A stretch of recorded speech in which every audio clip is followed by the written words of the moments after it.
Fellas, we have a very interesting activist from the United States of America, Jackson Hinkle, that has something very interesting to say about Africa. And I think this is an eye-opener. He's made a speech that infuriates a lot of presidents in Africa because he's asked Africans to stand up for themselves. And many African presidents are very angry. They say he's putting his nose in business that does not concern him. He wants an Africa that stands up and not pretends to stand up. Let's listen to this man. I hope that Africa can take a note, and I hope that South Africa can take a note from the brave leadership that we've seen in the Sahel region of Africa. People like Captain Ibrahim Traoré, Mr. Chiani in Niger, people who are fighting for true sovereignty and who understand that humanity and war are equals, that war is just about being human, and that if you're not willing to threaten everything for the collective existence of your civilization, then you have no dignity, you have no honor at all. Russia understood that, and that's why they went in to go liberate the people of the Donbass, those who were suffering under the persecution of the Nazis in Kiev for years and years and years, back since even before 2014, when there was the Orange Revolution in Kiev in 2004, backed by the United States. As you can see, Burkina Faso, Niger, and Mali have done a tremendous work, and they are commanding respect, as he said. That's how you make yourself respected, by not begging, by not asking. I don't need your help. I can do it by myself. You know, the bank usually, when you don't need anything, the bank will offer you loans and monies and stuff like that. When you need something, the bank says always no. It's crazy, huh? Let's go. So I see a lot of great minds coming out of South Africa. I see a lot of great movements coming out of South Africa. But until you're willing to actually stand up to the beast in the United States, like me and many of my comrades are trying to do right now, there will be no true sovereignty for South Africa. You'll have the same old, you'll have the continued economic order. Of course, South Africa was able to do away with the discrimination that plagued this country during apartheid. But did the economic order really change? I don't think so. And until South Africa is willing to truly stand up to the West and, I guess, absolve itself of its past political mistakes, there will be no true sovereignty. So what he's saying is South Africa has been free for a long time, but South Africa is not free in terms of economics, because he says that South Africa is still run by the West, or the people that ran South Africa during apartheid. In other words, nothing has changed much beside the fact that you can walk through the street happy and supposedly free. Interesting. From America, I say many of us love you. We appreciate the struggle that you're all fighting for. We see it as a continued struggle that we fought for in 1776. If I were to draw on the history of China and the history of Iran and Korea and Russia, there's one bottom line determining factor with all of them. And that's that before their revolutions, before they commanded respect, the situation in each one of those countries was not great, whether it was being indebted to Western banksters, whether it was a series of illegal coups or regime change operations or assassinations.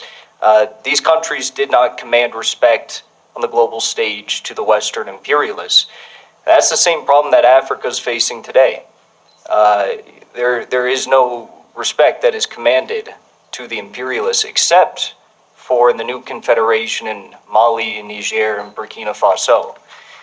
And we've seen Russia come in and help secure the region against the US-backed threats from Al-Qaeda and other terrorist groups.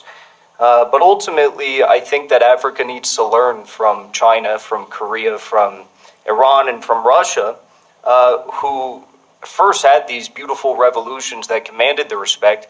Then they developed their militaries, they developed nuclear bombs, they developed all these sorts of things, and then they built their economies. We're sitting here and we're talking about being in the United Nations, having a rotating seat in the United Nations Security Council. We're talking about the economic plans of Africa in the future, new currencies, African Union. So Africans need to develop by following the footstep of China. China used to be a poor country after World War II. Look at China now, technology-wise, army-wise, politically-wise. Unbelievable. Let's go. All of that doesn't mean a whole lot if the West is going to come in and trample all over you? What good is a seat at the United Nations if they're not going to listen to you? The United States has to listen to China. They have to listen to Russia because China and Russia have a bunch of nuclear bombs that are already pointed at every Western city. Now, of course, I support Africa having nuclear bombs. I understand we're far away from that, and maybe it's a bit controversial to say that.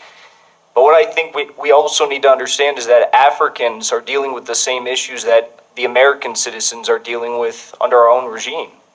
Americans are dealing with fraudulent elections. We're dealing with censorship. We're dealing with the monopoly of land and private capital. And until Americans and Africans are able to command respect, then there really is no future for either of our peoples. Ultimately, to sum up, I want to bring in the point of Ukraine as well, because Ukraine did something very interesting recently. Zelensky realizes that the front line in Ukraine is collapsing. The Russians are moving in. So what did he do? He threatened the ability for Ukraine to be able to develop nuclear bombs. He said, Ukraine can develop a nuclear bomb in several weeks. And then everyone got very worried about that. I think the West needs to get very worried about the potential for Africa to assert its own sovereignty and command respect in the same way that we're seeing in the new Confederation states, but all across Africa. And maybe it only starts with one or two nations, but that's exactly what we saw with Iran and Syria. And now look at the United States proxy of Israel. Israel's collapsing because they understand that the strength of Iran and the strength of Syria with the backing of Russia is, it's completely incomparable to the strength of Israel, who would undoubtedly lose in a conventional war against these nations and their proxies all across the region.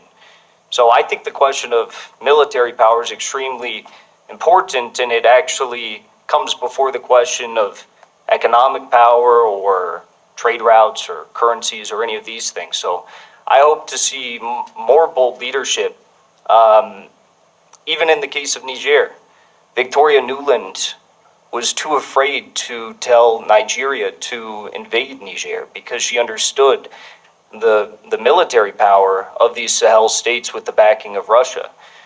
They wanted to do an ECOWAS invasion, and with the intervention of Russia and China and the military backing in the Sahel states, they understood in the United States that this was a no-go, that they couldn't do it.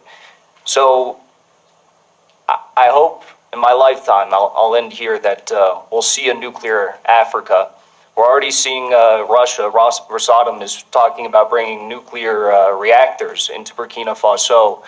But I hope one day it's nuclear bombs. Fellas, this is a very interesting view. I want to know what you feel about this. Let me again remind you that many African presidents are not very happy with this guy because he's speaking out the truth. Matter of fact, in America, they don't like him either, because they say he's become a Russian propagandist because he's telling them the truth of how things are working. Let me know how you feel about this. It's always a great pleasure.